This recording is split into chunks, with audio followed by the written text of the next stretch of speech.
now as the price of petrol reaches a record high. Motoring organisations say the government's picked the wrong time to cut grants for electric cars. Now, there were incentives for motorists who wanted to make the switch, but these were stopped yesterday.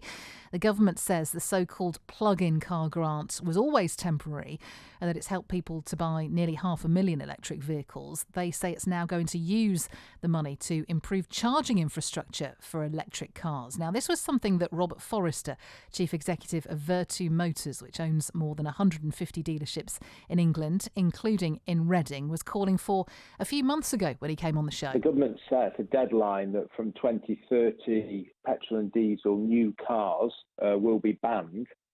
So over the next 8 years, there's going to be another massive increase in electric vehicle sales.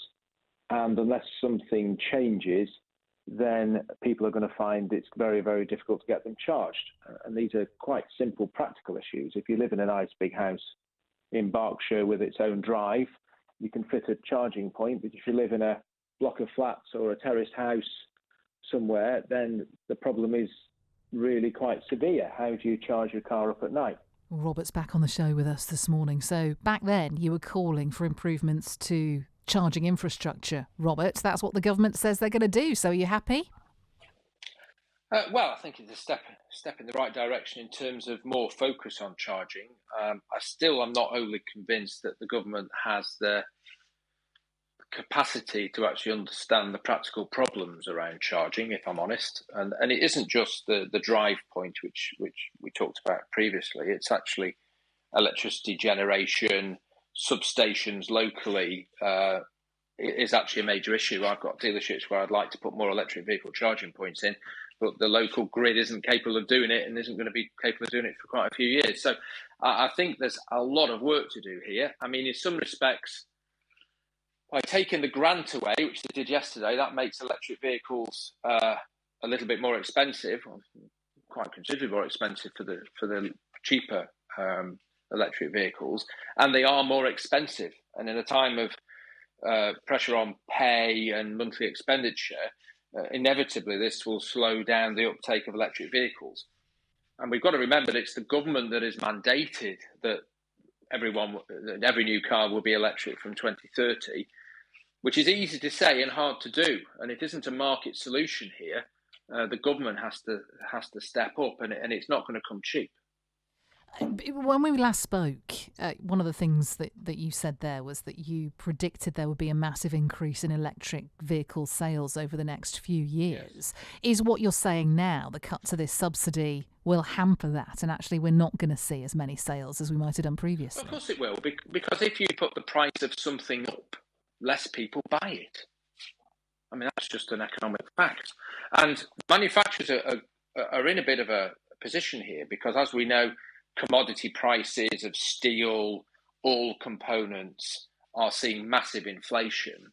So the actual cost of building cars is going up quite substantially.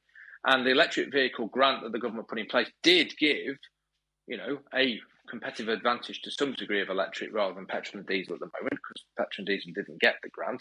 So by removing it, you're increasing the price of electric vehicles again, and therefore there will be a slower uptake. That is just an absolute statement of fact. But presumably, the biggest thing to hamper electric vehicle sales right now is the cost of living squeeze, isn't it? Because you can take away the £1,500 subsidy, which is just a drop in the ocean when it comes to buying an electric vehicle anyway. And as much as people want to go electric because it means they don't have to pay the high cost of fuel, the initial outlay required for an electric vehicle is probably one that people just can't afford at the moment. I think there's some truth in what you say. I mean, I don't think £1,500 is a drop in an ocean, actually. I mean, we've got the MG franchise in Beaconsfield, and the Chinese are increasingly making, affordable electric vehicles, and actually the £1,500 is material.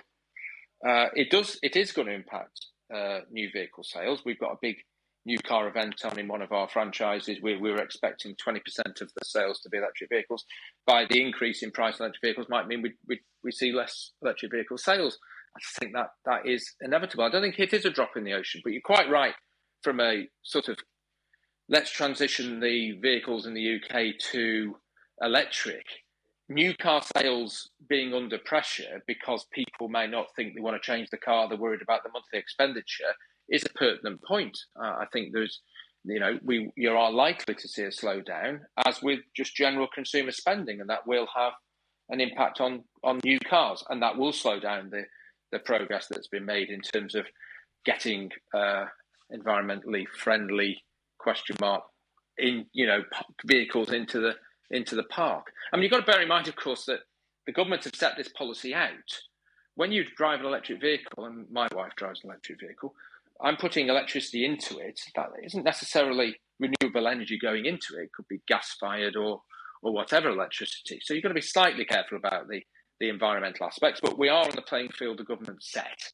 And if our objective is to get electric vehicles out there, the consumer confidence issues and the removal of the grant is a backward step.